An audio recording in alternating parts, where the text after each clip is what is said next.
Quoi de neuf cette semaine chez Delcourt Comics qui nous a sorti 3 petites nouveautés pour cette semaine. On va commencer tout simplement avec quelque chose d'assez attendu, c'est le retour d'Hellboy and the BPRD, le tome 7 de la série Hellboy and the BPRD, une série qui est scénarisée et dirigée par Mike Mignola avec plein de dessinateurs du coup qui s'attellent à mettre du coup tout simplement en image les aventures de Hellboy et du BPRD. C'est tout simplement une série qui est consacrée au début du personnage de Hellboy et qui va le voir aller dans plusieurs pays, avoir plusieurs missions, du coup, pour aider du coup l'agence BPRD. Si vous connaissez Hellboy, vous la connaissez forcément. Une série très sympathique. On vous conseille toujours Hellboy. Hein, c'est une des meilleures BD en indépendant qui existe au monde. Puis voilà. Donc, si vous jamais vous suivez cette série, le 7e tome est disponible.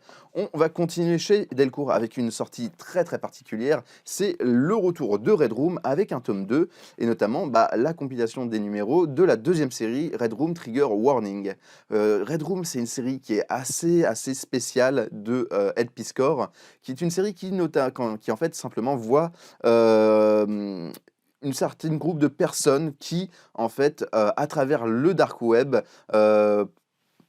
c'est un peu difficile à expliquer. En fait, à travers le dark web et une plateforme de streaming illégale, donc cachée dans le dark web, torture des gens en direct, en streaming, contre en fait tout simplement des paiements, des choses comme ça pour voilà, le plaisir de gens très déviants.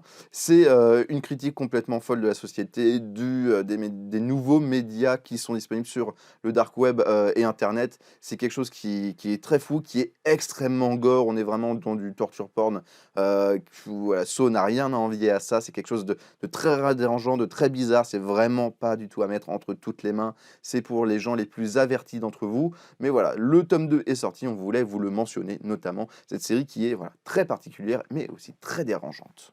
Et on finit cette semaine avec la sortie qu'on attendait certainement le plus. Quentin, vous en avez déjà parlé dans le Original Monthly de ce mois-ci pour les indépendants. C'est le tome 5 et le dernier tome de Once and Future, la série de Kieron Gillen et de Dan Mora, de l'excellent, le magnifique et le très talentueux Dan Mora. Et Kieron Gillen, que vous connaissez sûrement pour son travail plus récent sur Les Éternels, peut-être chez Marvel, ou actuellement qui scénarise l'événement Judgment Day. The Once and Future, c'est une série qu'il avait fait pour Boom Studio, une série indépendante du coup, qui va voir en fait notamment un jeune homme et sa grand-mère être, comment l'expliquer, dans un affrontement avec notamment le Seigneur Arthur, mais pas le Seigneur Arthur, le roi Arthur comme on le connaît, un roi Arthur beaucoup plus maléfique, et qui, à travers la recherche de certaines reliques, en fait, affronte des créatures voilà, d'une autre époque, des créatures assez mythologiques. C'est une série qui est assez folle, je vous invite à aller voir le Original Monthly pour que Quentin puisse vous en parler au mieux. C'est une série que lui a adorée, qui a été souvent recommandée parce que c'est vraiment une très bonne série d'action et d'humour aussi. Dan Mora, c'est quelqu'un qu'on adore voir en dessin, qui propose toujours des choses magnifiques, donc ça serait dommage de ne pas profiter de Once and Future. Donc 5 tomes pour découvrir cette série, c'est vraiment plaisant. Ça vous laisse 30 épisodes, 30 chapitres qui vont vraiment vous amener sur une très grande aventure très épique qu'on vous conseille énormément, Once and Future. Coup de cœur vraiment de Original Comics. Voilà, 3 petites sorties qu'on voulait vous présenter assez vite fait pour vous dire que c'était bien sûr sorti. Bien sûr, je vous invite comme d'habitude à aller vous abonner, à aller partager la vidéo, la liker, tout ça, vous connaissez. N'hésitez pas à nous laisser des commentaires pour nous dire ce que vous pensez de Red Room ou de Once and Future. Bien sûr, on serait ravis d'en discuter avec vous. Et je vous retrouve très bientôt pour une prochaine présentation.